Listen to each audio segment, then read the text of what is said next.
Yes, ladies and gentlemen, I know I'm kind of late. I wanted to give everybody a heads up on what's been going on with me because I had some issues with my health that I had only shared with some close friends. I have a messed up spine. I've been going to a neurologist, and now I have to go to a specialist and stuff. And I didn't tell anybody because I didn't want any GoFundMe's or any of that stuff coming up. I would appreciate it. Just y'all wish me good health and stuff, and I'd be happy with that. But I was late getting back from the doctor today, so I was late getting in, and I was late getting started. So I have a feeling we're going to do basically kind of a see what's going on in the chat and talk about what's going on in the chat. So I'm going to roll over here and I'm going to say, I see Floyd Motts. I see Indiana Quadcopter Marcus. I see Brian. Brian, you're in here. Quadfather FPV. I see Brian's in here. I see Above and Beyond Global Drones, Drone Shots, Artco, Lynn Bassinger, Nemo's in the house. I see John from earlier. Okay, I think I've covered everybody's name that was in the chat. That's pretty good. Well, I had linked I can see that a few people have seen, but I can't see that anybody's joining. So, hey, Thomas, what's going on? Hey, Mike, what's going on? I see everybody popped in here. Well, hi, Curtis. Good to see you. Thank you for coming in. But like I said, that's what's been going on with me. I just want to give you all a heads up. Hey, Ron, glad to see you pop in. I was just letting everybody know about my health issues. And like I said, it's been going on for a while. I only shared it with a few people because I've seen a bunch of people making GoFundMe's and stuff. And there's more people that need more out there than me. And y'all come and hang out with us on Wednesdays and we'll talk about drones and stuff. And that's all I need from anybody. How about that? And with that being said, Ron, what's up? Good evening, Bill. How are you tonight? I know you had. Oh, wait a minute. Hold on. We got to be twinsies here. Yeah, there we go. I had it right by. There we go. Yeah. There we are. So yeah, I had a good day. I guess a better day than you. I didn't have any doctor's appointments, so I cut the grass today. Well, I need to mow mine again, but no, okay. Something. My neurologist he's referred me to some kind of complex spine doctor. I don't know. He told me he was going to send me to one that wasn't easily excitable, and I'm like, I don't know what that would mean. What's up, John? Glad to see you in the house. Hello, John. Hey, good evening, on, man. Yeah, I got in so late. I don't even have. And I had redone all the computers and stuff. I don't even have beta flight on anything. So don't worry about it. We could postpone maybe and do an FPV again, but I'm open to talking about anything drones, FPV, whatever. And if Gary will show up, we'll get him on this big fancy rig of his. Yeah, I mean, we could just make it a whatever. I don't really care either way. Well, like I was talking to you on the way home, I was stuck in traffic and I was showing you all those pictures. I know. Ron goes, it looks like roads in New Jersey. Like, yeah, coming out of the city of Seattle, they only got 3 lanes of traffic both ways. And there's a boatload of traffic that comes out of the city in the evening. I'm sure, man. Yeah. We can talk about John's recent review. That I like that little Tony Whoopie reviewed this week. The U something or another. Yeah, the UR65. Yeah, thanks, Ron. It's a cool little one. Wait a minute, isn't that the donated drone from Ken Dono? Yep, and he commented and he saw it. Yeah. Oh, that's cool. Did you get all the hair out? Billy, and Billy goes, I think it's better in your hands than it is. Yeah, that was a good comment. Did you get all the hair out? He got it stuck in his wife's hair. Well, that's the whole point about this, man, is everybody helping everybody out, and like he sent it to you so that you could review it because that's your forte, that's your field. Bill, drone exchange program in action. Oh yeah, there you go, Ron. Drone exchange, John. You should hashtag the drone exchange. Yeah, there you go. Hashtag it the drone. I just was looking over here to see who all was still in the chat, see if anybody was bringing up any good points or ideas that they wanted to discuss. We could do a little Q&A tonight. Yeah, I've noticed. I went back and I was looking at demographics. I was noticing that the more you talk to the chat, the more retention you get. Who's in the chat room tonight, Bill? Oh, Roger just popped in. We got Canadian Drone Hub in the house. He said hi to John. He said hi to Ron. Above and Beyond Global saying hi to Drone Shots. They follow each other. As a good point, as Roger always says at Canadian Drone Hub. If you aren't already subscribed, please check out each other's channels and join up and subscribe. Amen, Roger. So what do we see? Okay, the U65. What all did you have to do to bring it back up to performance level, John? What from when Ken gave it to me? Yeah, didn't you say it was something? There was a murder burn up, or something was burned up in it? Yeah. So with little micros like that, they can end up burning up just like the big guys do. When a motor gets jammed, you've got to make sure you disarm it as soon as possible. And I guess it had gotten in her hair and the motor was just trying to run it, and it burned up one of the ESCs on the board, and one of the motors just was out of sync, wasn't spinning right, or we just stopped spinning. So yeah, I had to replace the flight controller. And when I did that, I also extended the battery lead a little bit, because I have my favorite batteries for it are these 260 milliampere hour GMB batteries. I should get it if I find it. Sitting here somewhere. I want to ask Ron. There you are. There you go. There he is. I like this little guy. He's a lot of fun. And once I did that, it's all good. And I've been debating on getting one of those. They look like they're a lot of fun. They're a lot of fun in the house, man. You would love it. Okay, something else that was brought up in the chat. Curtis wanted to ask you, Ron, how your meetup went with Tommy Polo. Well, it went well. It was almost two separate meetings in the same day. We met at the historic Gabriel Davis Tavern in Glendora, New Jersey. It was a tavern that was part of the American Revolution. It was George Washington set up as a temporary hospital during the Revolutionary War. Where I live in South Jersey, that's where all the history is made. The George Washington, all the battles and stuff were fought. Basically where I live. But anyhow, so we met up in the morning first. Tommy got permission from the mayor to fly his Phantom 4 Pro V2, and he got it in the air, and within minutes of getting in the air, it started raining. So we pulled it back down again. I got a lot of nice GoPro ground footage, and we decided to meet back again in a couple hours when the sun came back out. So we came back around 12:30, 1 o'clock, and we both flew a little bit. He flew the Phantom. I flew the Mavic Pro Classic. We got some good footage. I got some nice, B-roll on the ground. So we're going to be, Tommy, I'm going to be working on a combined video, and I'll be posting that probably not as soon as I want to, but stay tuned for the video. Okay, back to Bill Thomas. Very cool. Oh, I can see Nemo just jumped in. He finally got his rig up and Nemo, running. I want to welcome. holler out again to Paul Nemo Murray. in the house. Hope. Let's see, who else have I missed? Brian, True Drone Reviews is in the house. Thank you, Brian. Thanks, Chris, for coming in. I wanted to say hi to everybody. And now, the fuzzy one, Nemo, the crazy man with the, what was it? The poop whooping. The poop whooping. Yes, tell me about poop whooping there, Mr. G. Nemo. Oh, do you have stage fright? Come on, son. You got this big fancy rig, and now you can't. Talk to the YouTube audience. Oh my gosh, Bill, give him a break.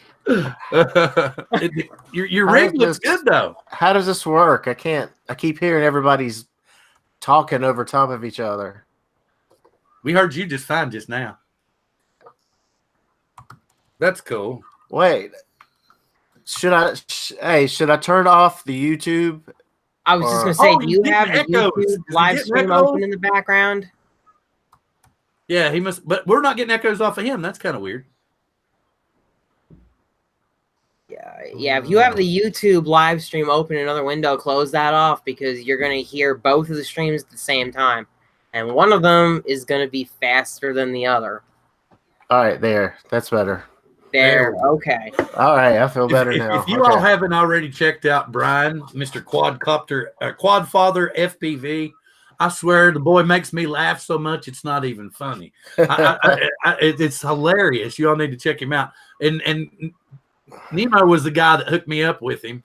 So it was really cool that it all worked out that way. And as I was explaining before you got in here, Nemo, I got in late, so I figured we'll just kind of throw it to the wind. I think you were talking about something you wanted to talk about that you were experimenting with. So how about we go to Nemo and you can tell us about what you're working on.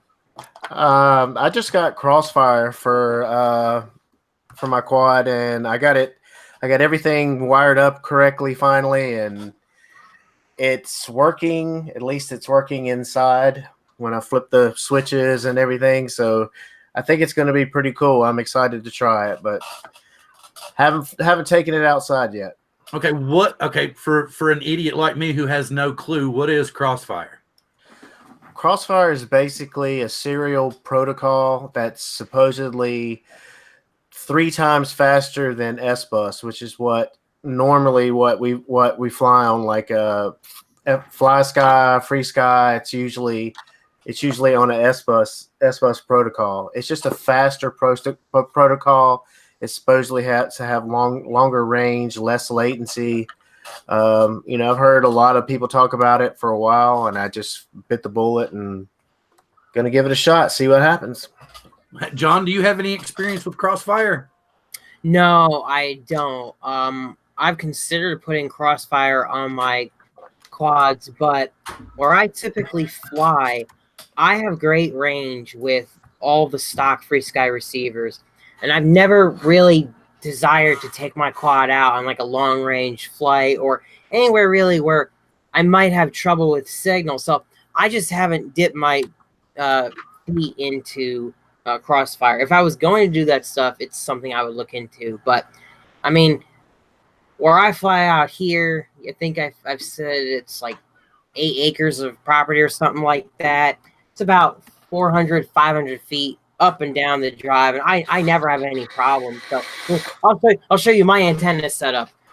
This is my crappy antenna setup. There you go, out the back, not optimized at all. But I'll tell you one thing: I never wreck an antenna that way. I've never had to replace any antennas that way. So yeah, I am not optimized at all. I'm optimized for durability, not for long range. There you go. I just want to give a quick shout out. I see that Captain Cook Neil jumped in to chat with us. I'm glad to have you here. If you haven't already checked out his channel, please jump over there. He does a little bit of everything. He does some 3D printing. He does some camera drone work. He does some ground vehicles. I mean, he does a little bit of everything. Just go over and check him out too. He's all different RC. Yeah. I think he does a little bit of FPV, but that's not his big thing. So, but like I said, go over there and check him out if you haven't already looked into it. Hey, Bill, I want to shout out somebody today. Art's in the chat room today. Art just went over 500 subs just this week. So a big shout out to Art for reaching the 500 sub level on YouTube. Yes, very, very big congrats. And if you aren't already subscribed to Art, please run over there. If you got any friends that might be interested, Art does a little bit of everything. He's got 2 or 3 different channels. I think he does a little fishing. He does a little hobby stuff here and there. Plus, he's got his drone channel too. So why am I hearing some kind of weird sniffing? Okay, Nemo, I actually have a question for you. What's that? Did you put Crossfire on your quad because you just wanted to check it out? Or did you do it because you were planning on doing some longer range flights, or were you having trouble? Dan's in the house. I'm just curious. Well, I flew with a guy that had Crossfire, and he was like, "Man, the latency on it is incredible. It's like it's just a better connection." Plus, I'm kind of a tech junkie. If I see something, I'm around somebody and they got it, and I've wanted it, and they're like, "Yeah, you got to get it," I'm gonna end up getting it. That's just the way I do. So I gotcha. That's cool. I do want to try some long range, but I mean, for me, long range is not really long range. I'm not gonna go. I don't want to lose anything that I have, so I'm not gonna go way far out. But I will probably push it a little bit. But I'm not gonna go crazy and go like miles and miles out. All right, Dan Nye is in the house. He is the master builder. He can take any of those Tyro builds from Banggood, make them work with the crazy low quality parts that they throw at him. Yes, and if you all aren't aware of who Dan is, he's Drone Pool. Please Google Drone Pool here on your YouTube and go check him out. Should subscribe if you aren't already subscribed. And I think they're talking about Crossfire. Dan, do you know anything about Crossfire? I'm still very, very much a newbie. I'm still learning. I don't really know a lot about Crossfire, to be honest with you. Well, that's cool. I don't know Yeah, I hear anything. people like it. I know that. I don't either. I don't know much about it either. Proper FPV says, I put Crossfire on because it doesn't fail safe. I don't like to lose my gear in the ocean. See, that's a good example of where you might want to use something like Crossfire, where you truly need a 100% reliable link. Right. But I don't fly over the ocean, so I don't either. Yeah. But see, I have a big lake I can fly around. Is it just me, or does everybody else have Nemo envy? Look at his gear, man. His camera's 10 times better than the rest of us. He's got the boss mic set up. He's got the boss earphones. Now, I will rival you with. Hey, this is all my son's. I bought it all for him. The whole computer, the monitors, everything is his for gaming. Let me get my snowball mic in here. I'm looking too much like a noob if I don't get my snowball in here. There we go. Now it's in view. You got to have your expensive mic in the corner. It shows you're a pro in the live stream world. Oh yeah. Oh, John, look here comes mine. Everybody, there we go. Here comes my snowball. You got to have it in the corner. In the corner. Everyone knows you've got an expensive microphone. All right, now we've given everybody a little brief chat now. Dan, how about you tell us what you're working on now and give us a kind of an overview of what you're doing? Well, okay. I've been having troubles with this build since day one, and come to find out that the controller had a bad gyro and accelerometer. That's what it boiled down to. Oh, goodness. So I went ahead and bought the Diatone Mambo stack for it, which has 4-in-1 ESCs. So I'm going to work on that. But the problem was I had individual ESCs on it originally, so I had to cut my motors. So now I've got them soldered back together. So I'm thinking I just might order a new set of motors put on there. So that's what I'm working on. I rewired the VTX in the Tyro 99. I put a new VTX in the 79. I had to resolder my XT60 on the blue one. They all should be ready to fly, except for this one I'm working on. But the weather hasn't been real cooperative lately, as John can attest. Proper FPV says one crash can cost more than a Crossfire setup, so I just think that it's cheap insurance. Yeah, I understand that, but I think about. I was talking about this the other day with my friend Ryan, because we were talking about having GPS on your quad, on your race quad, so you could use Betaflight Rescue and have it come back home if you have a fail safe or there's some sort of problem. And I have the module here, but I ended up not putting it on my quad. And the reason was because, well, it was hard to find a place to fit it. And I also said to myself, how many flights have I conducted over the years, and I've never had a failsafe on Free Sky hardware? Like hundreds of them, tons of them. So, it's like, depending on where you're flying, I like to keep my setup simple. And I know Crossfire complicates things a little bit, doesn't it? Okay, we had another question from the chat. They're asking, is there another app or browser app other than Betaflight that you can use to program a racer? No. Well, no. Not with Betaflight, no. No, if your quad runs Betaflight, you have to use a Betaflight configurator. And you have to be careful to use the Betaflight configurator version that goes with the version of Betaflight on your quad, or else you can screw up your setup royally. I've seen people run into huge problems trying to use they go to Betaflight, they download the latest version, and then they connect their quad they bought from Banggood or GearBest or whatever, and that quad's running an older version from whenever the board was manufactured. They go to change the settings, and they end up blowing the whole thing up because they not electronically, but they just end up blowing up the configuration because the versions don't match. And Betaflight configurator doesn't check you on that. They'll just let you save and screw up the quad. So you have to be really careful with that stuff. They should. Now, if you flash the firmware on your flight controller, would that fix the issues? Yeah, of course it'll fix the issue, but there's a funny catch with that too.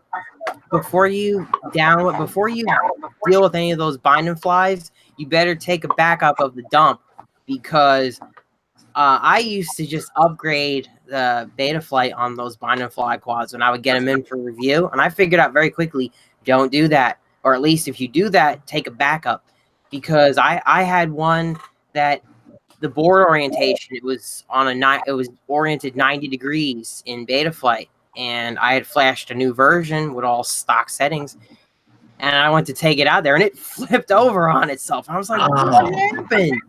And it took me forever to figure out, oh my gosh, the board is oriented on a 90 degree by 90 degrees, so I had to figure that out and change that. You know, you have to, and plus, like, sometimes the motor directions will be changed in Betaflight. You have to be really careful when you update Betaflight or mess with it at least on a bind and fly anyway. I did that with my DYS, the Pro on the Rooster that I got, and I forgot when I actually initially configured it that I had to remap all the motors, and I plugged it up, and I'm like, all right, this is going to be a great flight, and I armed it and a little bit of throttle, and it just flipped out. And I knew immediately what was wrong, though. So luckily somebody had a laptop where we were flying, and I got it fixed pretty good. So now it's flying great. That's good. Very cool. But yeah, that's speaking to what John was saying, that you got to be very, very careful, because like I don't even mess with bind and flies anymore, because I can only imagine that they would be, you'd be like, whoa, what am I going to do? You don't really know what you got on there and what you're stepping up to. So yeah, a lot of times they'll come with no manual or nothing. You're just given the quad in the box, and that's it. You got to go on the forums, or you got to watch review videos to even figure out anything about the drone. And I didn't know until the other night when I was watching Bardwell that you don't trim in angle. He's like, don't use the trim buttons when you're using angle. And I was like, why? And he was like, because you'll have to go in and reflash everything and straighten it out. Because what was it? They won't be centered. He said the controller, your lines wouldn't be centered or whatever. And the controller, does that make sense? Yeah, it's the endpoint. I guess it messes with the endpoints is what the problem might be. I'd actually never heard of that. I didn't think that using the trims would do anything permanent. It's very interesting. Yeah, I wouldn't think so either. Yeah, this was just like 2 nights ago. I was like, and he was like, don't use your trim buttons because he said it would screw with you in acro. He said, if you switched over to acro, everything would be off. Well, that would make sense, right? Yeah. But if you put your trim button back, like you were saying, did he tell you that you would have to reflash everything? Because that would seem really weird to me, that changing the trim would necessitate a reflash. I mean, that's what I was thinking about. Yeah, if you mess with your trim, then you're adding stick direction in various ways. So yeah, that will screw with your acro big time. But it shouldn't be permanent as long as you get it back to center. It could be very well too that I didn't understand everything that he was saying, but it was just that, I was like thrilled that he actually answered my question that I really wasn't paying that much attention to. Barwell's a great guy. He will absolutely answer you. Sometimes his answers are funny. I had asked a question to him. I said, I had concerns about putting my receiver close to my video transmitter. I wasn't really sure about that. Even though they're both completely different frequencies and everything, I just didn't know that maybe the electrical noise from the VTS could somehow interfere with my setup. Then I found out in his ultimate build video, he put the video transmitter, he put the receiver right on top of the video transmitter with sticky tape. And I go to him, I said, is that safe to do? How would you recommend doing that, even though you just did it in your video? How's that been? He goes, there have not been any problems doing this so far. And I said, that's a safe answer.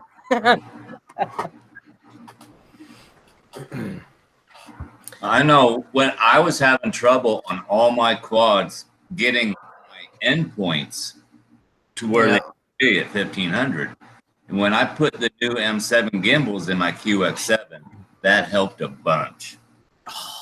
I think I had a gimbal with the stock gimbal in the QX7. I had a gimbal issue is what was causing that. So yeah, that's those M7s are nice. They're real nice. Okay, I can see Brian saying I have the Baby Hawk R Pro as my 2.5 inch. I just don't like using DVR for my footage. I'm like, where are you getting your footage? That's confusing now. From his goggles. But that's still a DVR, isn't it? Yeah, but he just doesn't like the quality of it. That's right. So wants to use a GoPro or something. I've been using Firefly Minis. They're not that bad. Yeah, really. I had one of those and smashed it. Well, I know I'm going to be doing a lot of crashing, so I'm not going to put a GoPro on right now. Right, all right. Get my skills a little bit better, or a lot better, actually. I want to give a couple more quick shout outs here. If you haven't already, go check out Curtis Dart's page. He does a lot of intros and stuff. Go check out the Drone Owners Network, and also go by and check out Bill the Drone Reviewer and give him some good prayers for his wife as she's going in to have some surgery done on Friday. Oh, I didn't know that. Yeah. So get some thoughts and prayers out. Go check out their channels. Say hi to everybody. Like I said, go check out Drone Owners Network. Go check out Curtis Dart, Bill the Drone Reviewer. Give Bill some good thoughts for him and his wife, Val. And back to Drone Talk. Okay, Femi, anything else? Ron Brown, are you still with us? I'm in the chat room. Anything you want to talk about, Ron? You can talk. I do have something I talked to about. I've never talked with Drone Pull Dan before, but I'm a big fan of Dan's channel. I try to watch most of his videos. You have an amazing channel, Dan. And best of all, Dan puts some of the best music on YouTube in his videos. Yep, he does. I love watching those movies. I'd watch him just for the music, Dan. Well, I appreciate that, Ron, very much. That's what happens. We're already heading that way, Ron. I can feel it. We're going to start talking about Peter Frampton anytime now. Dan, do you have any Peter Frampton around in your collection? Oh, something just for any Peter Frampton. What? You got any Peter Frampton in your collection? Oh, a few here and there. I thought so. The man's got good taste. That's what happens. That's what happens when you get a bunch of old guys together and they start talking about music and campfires and hunting and fishing and drones. You never know what's going to come up. Well, wait a minute. John doesn't want to be thrown in with the old guys. He's not a baby anymore. He's a house owner now. He's a man.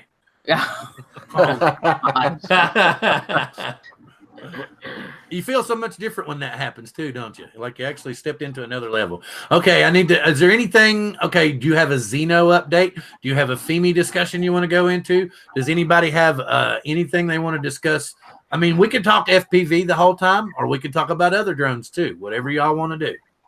I would like to ask Ron if he's done much research on the FEMI X8 SE. I've been looking at that.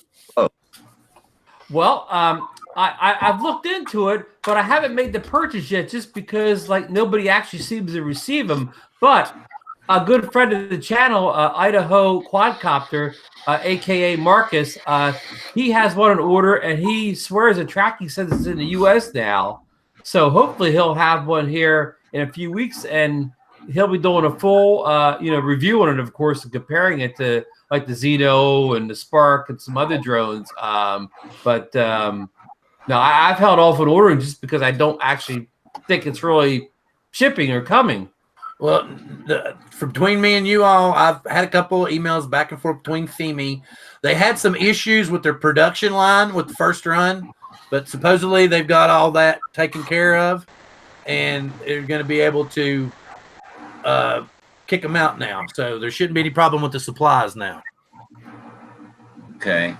So this is a GPS bird you guys are talking about? Yeah, basically, it's pretty much a clone of the Mavic Pro Classic.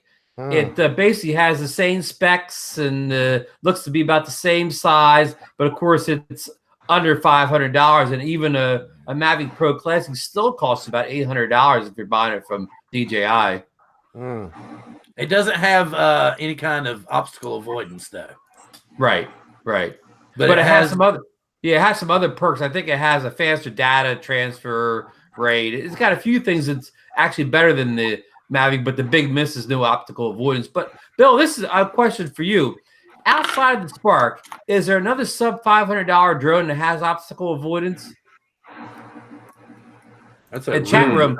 Jump in chat room if you know of any sub $500 drone that has optical avoidance besides the little Spark. And now I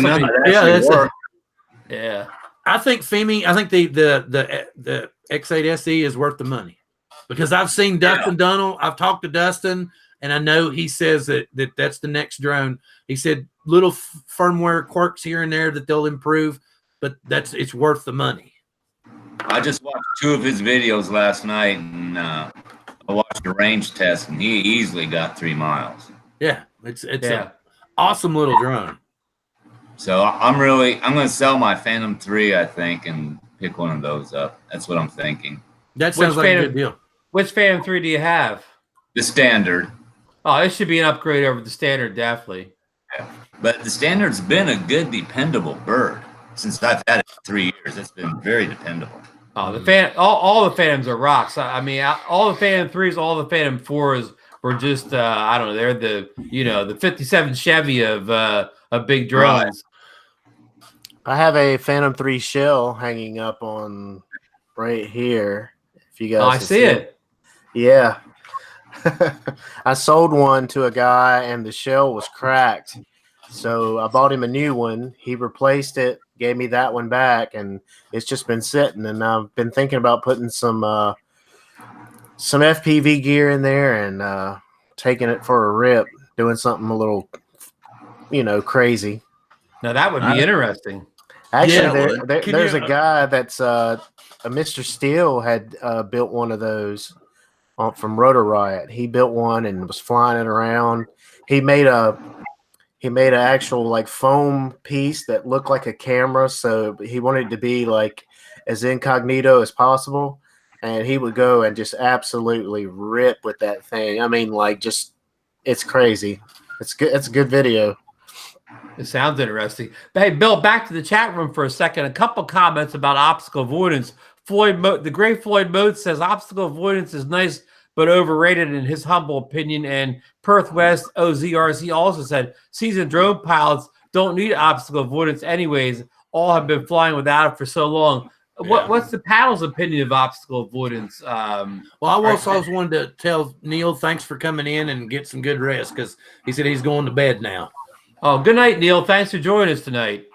I personally don't need it either, but sometimes it's a benefit. Like if you've got a rough wind or something, usually, and if I feel like one's getting away from me, then I'll flick it on real quick just to, to lock it in place and then bring it back. But really and truthfully, no, like David was saying, we all fly with our toys. I mean, I don't think I've ever used or had obstacle avoidance ever saved me from a crash or an accident. Like, I mean, I've tested it just by getting near a wall to see if it works, but it's never saved me in flight because I've never flown that badly that I needed it to, I guess I should say. Well, that's what I was going to say. If you need obstacle avoidance for any reason, you're probably flying somewhere too close to something that you don't need to be flying that close to anyhow. Well, Dad Random was saying that he had saved himself because he flew around the hill where he couldn't see it, and it stopped so it didn't run into the side of the hill. We don't have any hills in New Jersey. We have a few here in the Ozarks. I got a bunch of big rocks outside the house. Y'all seen pictures? Y'all seen pictures of my rocks? Oh, we should. Come here, buddy. Bill's got what they call them haystacks out there. Those big rocks off the water, right? Oh, what now?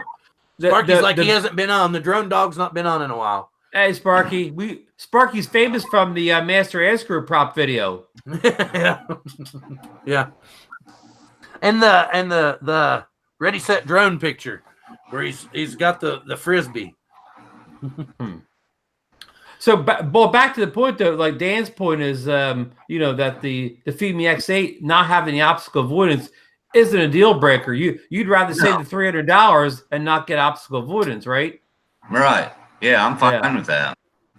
I mean, and I'm not even into, all the other modes like follow me, point of interest. I just want a decent bird that's compact, get up in the air, have some decent long-range flights, and have good video. That's all I care about. I'm glad you said that, Dan. I'm one of these people. I hate. Well, not I hate, but it just drives me crazy when a reviewer gets a new drone and he wastes he's doing a 25-minute video. He wastes 20 minutes proving that the follow me works. I could care less about the follow me feature. I'll use the follow me feature when I buy a new drone and it has follow me. I'll use it one time, just and I'll never do it again or whatever. Right. So I wish if they could take $50 off the price of the drone and turn the obstacle avoidance off, I would like to save the $50 or whatever, Right. But Mr. Bill, what's going on in the chat room? Oh, I don't know. Remember, I just typed in. I was getting. I didn't realize. I didn't realize you stepped out for a drink on us. Oh, let's see. Drone obsessed Jerry came in. Say, hey, how you doing there, Jerry? Hello, Jerry. I'm trying to see what all. Perth West OZRC is saying hello to John. Howdy, John. Hey, Perth. Hey, that's David. What's going on? AKA Dave Grima from beautiful Perth, Australia. Awesome reviews. Great channel. Go subscribe. Dave gives the most in-depth. I mean, you don't have any questions when you get done watching because, I mean, anything you can think of, he's checked on. Like, I swear he knows anything and everything about the Tello apps and what they're good for, what they're not good for, which one's the best app, which one's the worst app. He is the Tello expert. Dave, Dave the Tello expert. We should make a shirt. Yeah. Dave, the Tello Dave. It doesn't matter if it's a quad or airplane or a vehicle or a boat. He'll do it. Yeah, he'll do them all. And not just, go ahead. Helicopter. Yeah. And if it doesn't work, he'll fix it. Yeah. Mm-hmm. He'll figure out what. And if he did, and the thing about it is if it doesn't work good, he'll make it run better. He was in here, but I don't see him in here now. Where are you, Dave? You're not commenting. He might have had to go to work. Who knows? He probably had to go fix a drone or something. Yeah. He started getting into the fixed wing airplanes and has had several flights starting out with the airplanes. Yeah, I wouldn't mind getting a wing. I'd like to get a wing myself. I would too, actually. I saw Neil flying one, and it was really cool. And I've watched Dustin loves wings. Dustin does so much with wings, it's not even funny. He had some great flights with that parrot. What was the parrot disco that they no longer make? Right. Yeah. I'd like to pick up one of those parrot discos, like a used one or whatever, and play around with it. Those things look neat. And that's more of a glider than a plane, though, right? Well, it does have motors on it. Yeah. Right. But I think the motors are mostly for steering and not really propelling it. I mean, I'm a total, unexpert on the parrot disco, but it's a plane. Do you guys follow an English guy called George Wrigley? He had the parrot disco. And he made a ton of videos on it. What you got, Bill? George. I'm watching that Nemo posted. I got to get this. Hang on. I'm going to do it. I'll get it. It's going to take me a second, but Dave's back. He brought up that video where Mr. Steele did the The famous Mr. Steele. Yes, the famous Mr. Steele. We should got him on. The Phantom build. Yeah, right. Like, hey, buddy. What am I doing here? What am I wanting? Art's telling me to get the Parrot Swing. I guess that's a fixed wing flyer. Hey, John, you have the Mavic Pro Classic, correct? Yeah. Have you ever tried the fixed wing mode in the Mavic Pro Classic? Believe it or not, no, I've never touched that. Me either. I saw that. I've seen Ed Ricker and some people demo it, but I've never got the guts to try it myself. I never got the guts to try it either because I just don't want to crash that ever. It's never been crashed, and I intend to keep it that way. I'm the same way. Mine's the verge of the crash also. Hey, John, are you familiar with any iFlight X motors? No. No. I found some on Amazon for like $30 for 4 of them. That's a pretty good price, man. What kind of KV and size? Well, they're you have your choice. They're 2306, and you can get 1700, 2450, or 2750. Oh wow! And they're $22.99 plus $10 shipping, so $32. This is unreal, Nemo. This is unreal. It's raging in this thing. Wait a minute, I'm gonna share this with you all. I gotta put this up so y'all can watch this. Let me give it some. Hey, drone pool. I have some DL FPV motors I got off of Amazon. They're like $40, and they have been through hell, and they are kicking and going strong. I have these on 2 quads. I think it was like $42 for all 4. Right. They're good motors, and they're cheap, very cheap. Well, I think.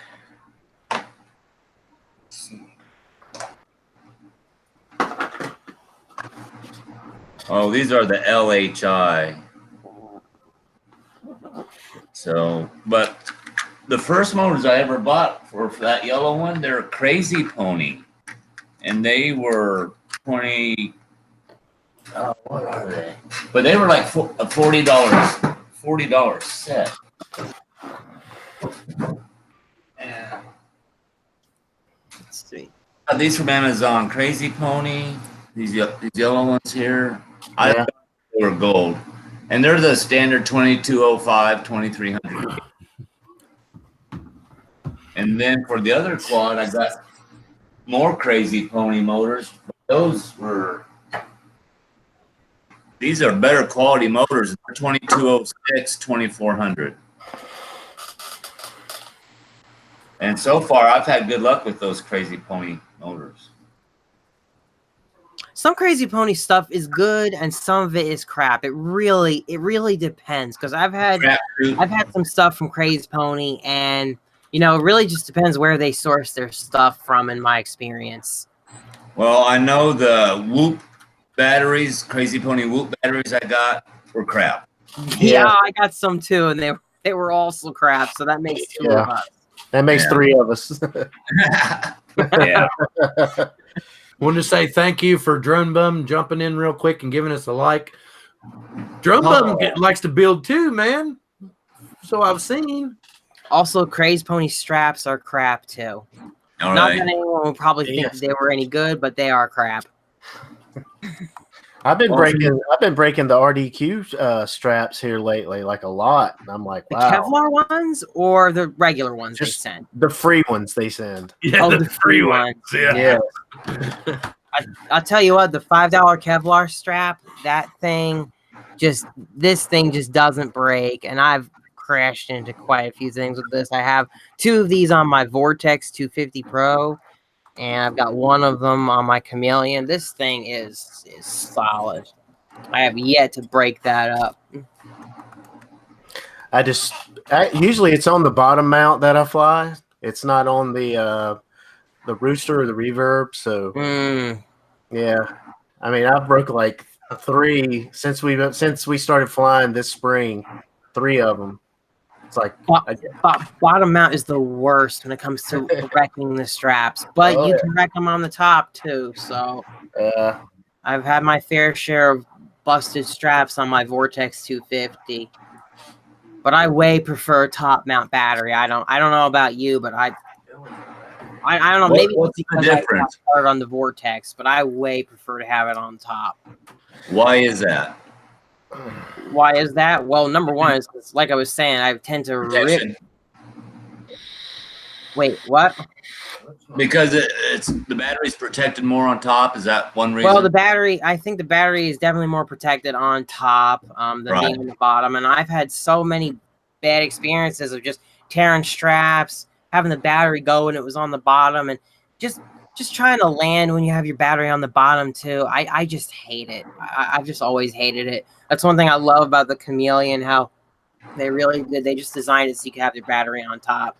That might just be also because I came from using the Vortex 250, and that one is top mount too. But what about differences in flight with them mounted differently? I mean, I tend to like the bottom mount. I would think they fly better. Or they're just. I don't want to say better. It's just different for me. I mean, I like flying them both, but there's something different about a bottom mount. The way it flies for me, I don't know. He's right. It flies different. I don't know if it could be called better. I mean, maybe the center of gravity can be a little bit better on the bottom, and you'll have better performance. But I mean, I've had my fair share of dealing with bottom mount batteries, and just it's not my personal preference. Right. Someone I was talking with the other day said when they fly bottom mount, you have that weight, and it helps bring the quad around. When you flip it, that battery helps pull it around some, and they like that. Yeah, and you feel that. I felt that too on a lot of those. Like I was flying the Hawk 5 last week, and that's, well, you can mount it on the top if you want, but pretty much that's a bottom mount flyer too. And yeah, I get what you're saying. Absolutely. While we have a moment of silence here, we're going to pull the chat room here. During his summer vacation or summer break here from Drone Therapy, who wants to see Bill Thomas fly FPV this summer? Raise your hand. Oh, yeah. Who in the chat room wants to see Bill Thomas make an FPV video this summer with the goggles on his head and maybe throw that little quad into acro and show us some fancy maneuvers? Who wants it? Everybody in the chat room, give a thumbs up or say yes. I want to see Bill Thomas fly FPV this summer. And Sparky has to be in the video too. Get Sparky a pair of doggy goggles. No, I had to find a battery, man. I thought I'd lost it. I was really having a hard time. If you're gonna fly FPV, you need your battery, Bill. Sure do, man. Charge it all the way up too. Don't fly on a half-filled battery. I always fly half charged. Rip that thing around the house, man. Just tear it up. John, what would be the first piece of advice you'd give to a beginner FPV flyer? Oh, fly on a sim. Fly on a sim first, just for at least a little while. Or get one of those like he has, because those will save you some money in the beginning. In the beginning. Bill, is that an acro? No, this is angle all the way, man. Now throw those goggles on next.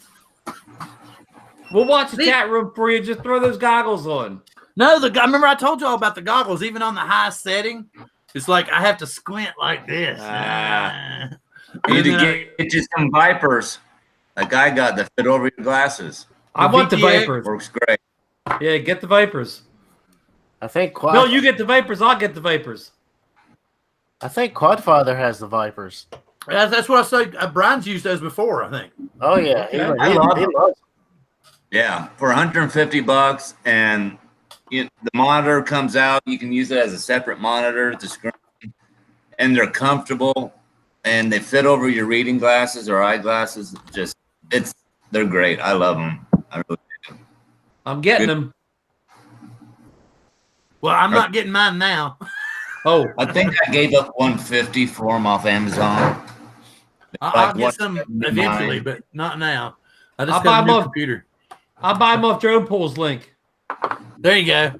Does anybody in the chat run the Immersion RC rapid fire module, and how have you been liking it so far?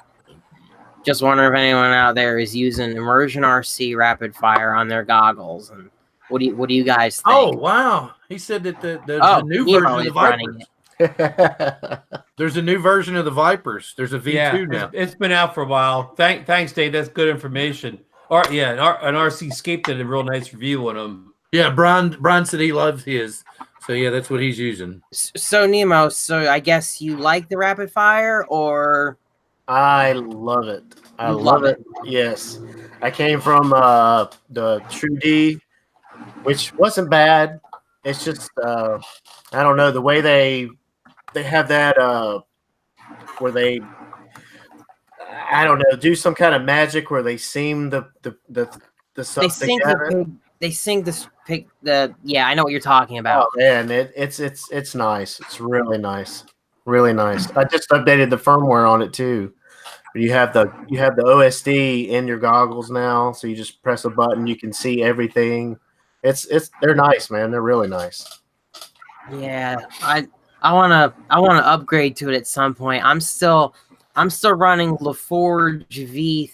Yeah, it's LaForge V3. That's what I have, and I had to open up my Fat Sharks to get that installed too. I had to bust the case open and everything. Talk about scary. Yeah, I bet. But I've been pretty happy with those. But like, I see people talking about rapid fire, and I just wonder how much better can it be? Like, can it really be much better than what I've got now? I'm just trying to figure out when should I buy new goggles. I'm thinking I'm probably gonna hold off until probably next year to see what they come up with. Honestly, Yeah. I mean, I've had 3 since 2016, so I've had them for a long time now. I've got a lot of miles on them. yeah. And they've been dependable for you. Oh yeah, and more than dependable. I mean, and I've dropped them downstairs too by accident. Oh, wow. They still work. Yeah, they've been. They look beat up, but they're good. They still work. I'm just wondering if the HDO are worth the $650 or whatever. That's what I want to know too. Yes, they are. Are they really? Yeah. Oh man, I want to find someone who has them so I can put them on and try them. I mean, I'm coming from Dom V3s to HDOs, and it's just like the 4x3 going from 16x9 to 4x3 is like, oh, this is great. Really? It's great. Oh, don't make me spend money on those and sell my. It's great. It's Stop life-changing. saying it's great. It's not great. My wall after I buy FPV stuff. That's not great. All right, it's just amazing. It's not great. Now everybody in the panel here wears glasses. Now, how's everybody's goggles? How do you wear your goggles with your glasses? Do you not wear glasses when you fly a PV? What's your routine? I just don't wear goggles at all. I mean, glasses at all. You can't wear goggles, Ron, when you're flying Fat Sharks. There's no way you can't fit them on. You have to take them off. So I would say I carefully take my glasses off and put them down somewhere that I hope I don't step on them. Or Have a couple of things in the chat to bring up. Drone Shots is wanting to know if anybody had tried the DJI 5.8 goggles, and Ryan is in the house. He just got home. Hello, Ryan. Yeah, they have diopters, Ron. Do you want to see my diopters in my Fat Shark goggles? Yes. Yeah, I'm gonna go get them real quick. I mean, I'm lucky. I'm able to somehow, even though I have real bad vision, I can put on cheap goggles and I can fly without my glasses. Like somehow my eyesight, as long as I have the adjustable lenses in the cheap goggles, I can fly without glasses again, even though I have bad eyesight. Well, I was just, you see that one where they're talking about what is that the newest firmware for those DJI goggles is 5.8? Is that what you're talking about? I don't know what he's referenced there, Bill. Can drone shots? Can you clear up what the 5? Oh no, he means the racing ones that have 5.8. You know, DJI makes racing goggles that you can use with other drones besides DJI. Does anybody have any experience with the DJI racing goggles? I read their specs. Don't get them. I can't remember what was wrong with the specs, but I wouldn't recommend them. I thought it was like a latency thing. It's a latency thing. It also only has 32 channels. I think. I don't know if I don't know if I'm up to date on that. Maybe they changed that in time, but I remember seeing it only had 32 channels or something. I don't think it even has race band. So Ron, here, take a look at this. So you see this little piece here? This is a diopter. This is what will correct your lenses if you need glasses. Because if I try to fly this without my glasses and without the corrective lens, I can't see. I am extremely nearsighted. Extremely nearsighted. Quick shout out here. Art's getting ready to hit the bed. So you just put that in. It just sort of slides in. And you're good. Now you can fly. You take your glasses off. And you look like a complete dork. I mean, I kind of know what you mean, John. I don't know if you've ever fooled around with old cameras, but like, you know, the older cameras, when you look through the the whatever they call it, the viewfinder, you have a little diopter built into older cameras where you can slide that diopter around to match your prescription. And that's exactly what looking through these is like. It's like looking through one of those old big cameras where they had the viewfinder in there and you have to look down. That was before everyone had a handy cam with a door now. It's like a giant Canon or Nikon from the 80s had these diopters in them for people for vision and look through the viewfinder without their glasses. And my father had a huge Toshiba video camera. It was like this big. Talk about how big cameras used to be. You had to have it on your shoulder. I mean, I remember it. Yeah. Yeah, I'm old enough to remember that. I'm old enough to have that gear at one point.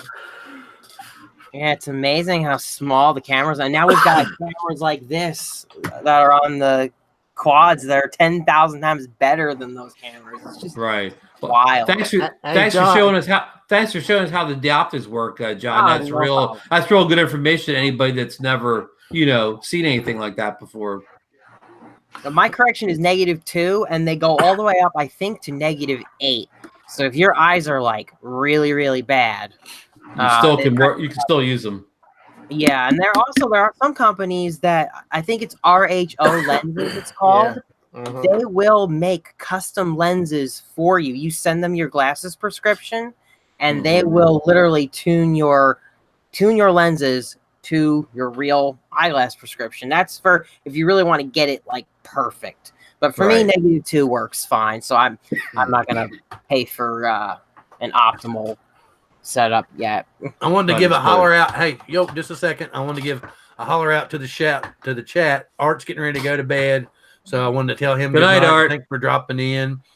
David Ma came in. Wanted to say hey to David Ma. And if you hadn't already checked them out, in the mornings, go to Canadian Drone Hub. They always talk a lot about every kind of drone known to man, and in a lot of other subjects too. And they drink a lot of coffee and smoke cigarettes.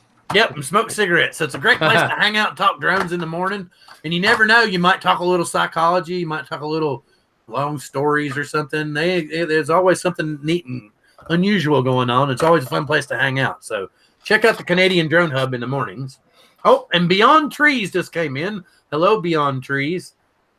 And RD's drone reviews is in the house now too. I didn't notice that while I was yammering on about the goggles. I said that a few minutes ago. Yeah, I said Ryan was in the house a little while ago. And Ryan's got a new review. He reviewed one of those little what's that drone? A lot of people have those little FPV toy drones. Vizios. The Visual. He just reviewed a Vizio drone on his channel. So anybody interested in a toy grade FPV drone, stop over to Ryan's channel and check out his latest review. That's the new version too, isn't it? Isn't it their upgraded model? I think he said somebody sent him that drone, like a drone exchange. Did Donnie sent it out to him. He said it's the same one that John did as well. So Yeah, check Donnie, it out. Donnie Hampton. As The a one that matter I of fact, screwed up. go watch Ryan's review and then go compare it to John's review and comment on both reviews and then subscribe. Right, John, was it the same drone that you lost? It was the same drone that I lost. wow. Yeah, it was the same drone that I lost. Now let's review that. You were performing a waypoint mission. Is that correct? Yeah, I tried to perform a waypoint mission, and I did everything wrong with that. I tried to do a waypoint mission in too much wind with a toy. I didn't have a completely full battery. I couldn't see the smartphone. I mean, you guys know how hard it is to see this stuff outside sometimes, and I ended up putting a waypoint just over the fence by the neighbor's property here, which is the State Department, and it kind of just like flew to that point, hovered there for a little bit, and then the battery was instantly just done while it was like trying to get its position. It was like trying to cement that it had reached the waypoint, and it just couldn't do it because the wind was knocking around the quad, the brushed motors. They just couldn't deal with it. And then my battery was done, and yeah, and then it decided it was going to try to come home, and came home and hit a tree, and I spent yeah. But the good news is you did recover it. I did. Oh yeah, I recovered it. Yeah, I recovered it. It just took me some time.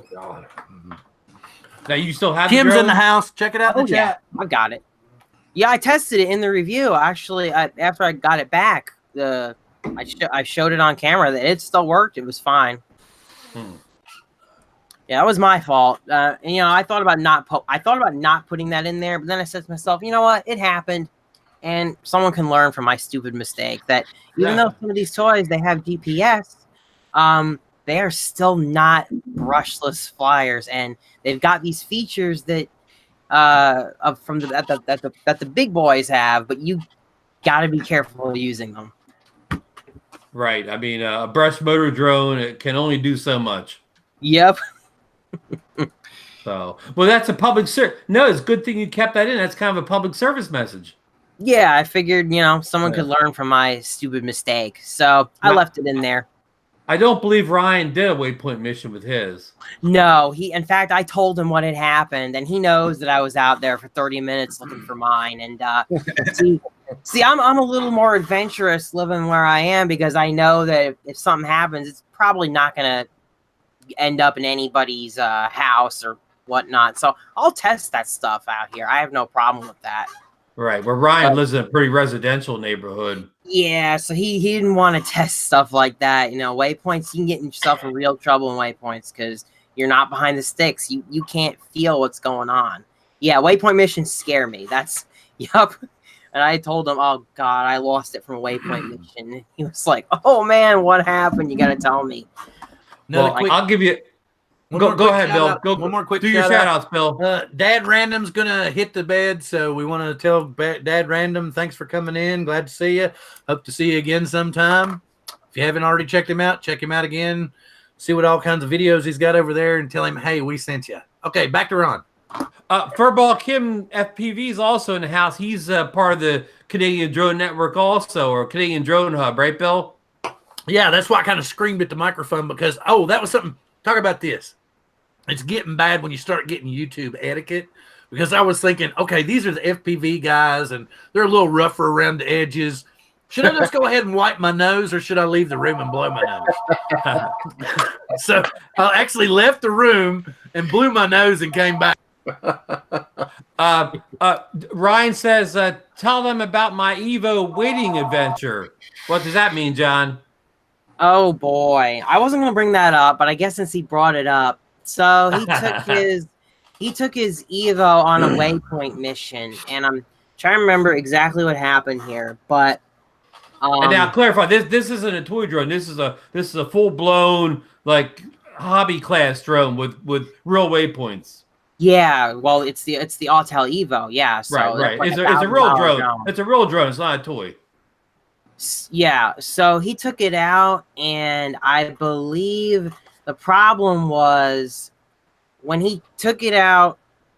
It's like he took it down a hill, so to speak, and I guess his return to home or whatever it was, when it came back, it didn't come back high enough. He misjudged the altitude change. Right. That's the word I was looking for. He misjudged the change in altitude along the waypoint path, and it ended up crashing into something.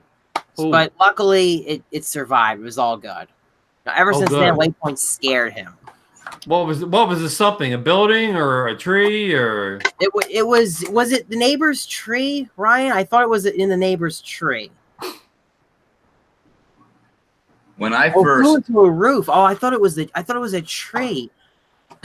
Shortly after I got my Phantom 3, I started experimenting with the Litchi app and waypoints and setting them up in Google Earth and transferring to the tablet. And some of my best footage is coming from waypoint missions. Now, I haven't done that in a long time, but I really did enjoy the waypoints for my Phantom 3. Right, and I'll confirm that the Litchi app is one of the best apps out there. I mean, if you want to do waypoints, it'll fly your whole quad. If you do the Litchi app, you don't even need the DJI Go anymore. But the waypoints on the Litchi app are better than any I've ever seen any place else. I've created some great flights, and you could do it all at home on your computer. Like if you're going someplace far away, you could design the whole flight at home on your computer and arrive there, and then just load them in. And I mean, it can change camera angles. It could take pictures, video, aim it anywhere you want to, where it makes stops along the way. It's an amazing app. Thanks for bringing that up, Dan. It's and it works on older drones too, like the older Phantom 3 series. Litchi app is fully compatible with them. Well, I'm flying the Phantom 3 standard, and that's what I was using. I've always been scared to touch that app because I've seen in the forums, I don't know how much it happens these days, but there have been some times where DJI doesn't update their, what they call it, API or whatever, after they put an update out, and then Litchi is doing their thing, and it causes the drone to fly away or to crash, and then DJI can actually figure out that you weren't flying with their app. So if you try to call and tell them, hey, my drone crashed, they're going to be like, you're not covered under warranty because you weren't flying with our app. Doesn't matter that the app was using the official DJI software APIs, we're still not going to cover you. So I never ended up touching that. That's a very good point, John. But every DJI drone I own is out of warranty, so mine too. So it's not a big deal to me anymore. No, I understand. Yes, I was waiting. Somebody was going to say it. Go ahead. A proper FPV made a big point, and I forgot about this. With the Litchi app, and you do a waypoint mission, if something happens and you lose signal between your drone and your transmitter, that Litchi app is going to complete the mission. That's happened to me. I've lost signal between my radio and my drone. I had no feed, or I had some feed, but the waypoint mission will be completed and your drone will come back even if you lose signal. And I like that. Okay, so wait a minute. Ryan is going to clarify this. So just so you guys know what happened with him. So what happened was he found the drone hanging in the neighbor's bush. It fell down. It was hanging in their bush. The battery was laying in the landscaping. He said that he didn't account for the increase in altitude. He had it set to 30 feet. And so the subdivision raises up a good 15 or so feet. That's what I was talking about, like, flying down a valley or something like that. So he figures it must have bumped into the roof because of the change in altitude. He also said the obstacle avoidance sensor lit up, so it needed to be higher, and it bit him. The waypoint mission bit him. Yeah, 30 feet's a little low for a waypoint mission. John, you're probably familiar with this. The Mavic Pro Classic has one of the smart modes. Has a mode where it raises itself if the ground changes. Like if it's flying on a hill, it'll go up the hill. If you put it on, I forget what that mode's called in Mavic Classic, but it has a mode to accommodate the the change in the ground. That's good. Now I don't know if I didn't know that. And I don't know if you could combine that with waypoints mode, so that may not help here. But if you're just flying regularly, it has a mode that it'll raise up as the ground raises up. But back to Dan's point, though, he makes a good point. With the Litchi app, you're only limited by your quad's battery. So even if you're setting the quad out beyond the range of the transmitter, it doesn't matter. It's still going to do that mission. Like I said, only the battery limits you. In the with the Litchi app on a waypoint mission. Yeah, that's exactly right. Yeah, and Dan, I know you said that 30 feet seems kind of low for a waypoint mission, especially around a neighborhood, but there was a reason for that. It was just after the crazy windstorm that came through the Midwest. I'm sure you remember it. And some people in his subdivision had lost shingles off their roof or had roof damage. And so... hello, Val. Yeah, his neighbors asked if he could just send his drone up so that they could see a video of their roof so they can check them out. And 30 feet, he figured he didn't want to go any higher because then you kind of can't see. Right. Yeah. Right. Well, that makes sense. I just wanted to give a quick shout out in the chat. There's another member of the Canadian Drone Hub, Val, has been here. She's been chatting for about 5 minutes now, but we got her noticed. So back to the drone discussion. Hello, Val. Thanks for joining us tonight. Sorry we missed you at first. We were on a roll here on Litchi and poor Ryan's Evo, and it's been exciting times here. Yeah, and it's funny. He crashed his Evo like 2 weeks before I think I crashed my Visuo doing the waypoints thing. So you can get yourself in real trouble with waypoints. And I swear, every time I try to use an automatic mode, I get myself in trouble. Like, I put the Bugs 3 Pro in orbit mode, and I didn't set the radius the right way or something like that, and it orbited itself right into the top of a tall tree. Oh, no. I had to climb like 40 feet up into this tree to go get the bug. I wasn't going to let it go, though. I think I remember that video from last summer, right? Oh, yeah. I remember that one. It was last summer. I took a picture of myself after I was done getting it, too. And I put it in the review that I screwed up. And every time I try one of those things, every time Well, John, whenever you think about flying waypoints, you call me and I'll talk you down. Okay. Now, it's scary when you send it out and there's no one on the sticks. It's just the drone. You can't feel...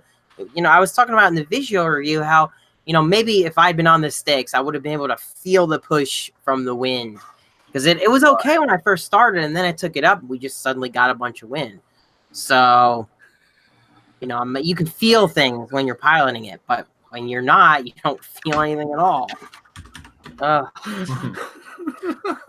then you're like, get me out of that mode. How do I get out of that mode? Oh, that's another thing to do. Know how to take yourself out of the mode before you put it up. That's another mistake, because you gotta get yourself out. You're pressing buttons. You're like, how do I get out of this? You guys I prefer to be in control. I do too, Ryan. I prefer to be in control. Nemo's gonna hit the bed, man. I'm grateful to have you here tonight. I was messing with him because we were in Hangouts and I was talking in the chat, and it just flashes up to us. So I started going. I could see he was trying to figure out where it was coming from. Yeah, I was looking all around. I was like, "What the hell?" But thank you, man. We're gonna have you on again so I can envy your rig again. Cool. Thanks for having me. I appreciate it. Yeah, so we're gonna have to get more out of that gear. Nemo. All right, y'all take care. Good night, man. Have a good day at work. Get some sleep. Anybody else that needs to take off, that's perfectly good. But everybody's on a good tear here. I wasn't going to try to stop anybody the way everybody was going. But I knew it was getting late for him. No, I'm actually good. I ended up taking a nap earlier because I was up to like 2 or 3 o'clock in the morning last night because we had tornado activity here in the Midwest. I mean, Dan would probably know. It was scary last night. It was scary, right, Dan? I was honestly shitting in my pants last night because I was watching the radar. Ryan, I was in contact with Ryan, and we were both watching how things were going. I saw it when it hit Crocker, Missouri, and then it went through and around by Dixon, and that's where I'm at. Yeah, exactly, man. Oh, it was scary as hell. So what, tornadoes? Or what? In Missouri? Yes. There's a lot here. Yeah, man. We had 5. There were 5 tornado warnings in southwest to mid Missouri alone last night. Tornado sirens were going off at around 10 or 11 o'clock here in Rolla. Yeah, I was like, I don't care what anybody says. The planet's pissed off. Yeah, just a little. Just a little bit. Just a little bit. But Yeah, Bill, you still have the Bugs 3, right? Oh yeah. I've got actually, as a matter of fact, I've got 3 Bugs 3s and a Ghost. Then what you need to do is you need to FPV one of those bad boys, and maybe you would feel more comfortable flying one of those FPV before you get into the racer. I don't know. No, I remember what was the little pepper. Little pepper. What that's the one I had, and for some strange reason, but I gave it to my son. The goggles in it seem better than the ones that came from Emax. Huh. That's Plus, you know what I think I probably didn't do? I probably didn't put the antennas up, and that might have been another issue with the signal too. Dan makes a good point though. I did what he did. I took my Bugs 3 and FPV'd it, whatever. It's a great little FPV flyer. Oh yeah. I mean, it doesn't have acro or anything, but no. It flies great.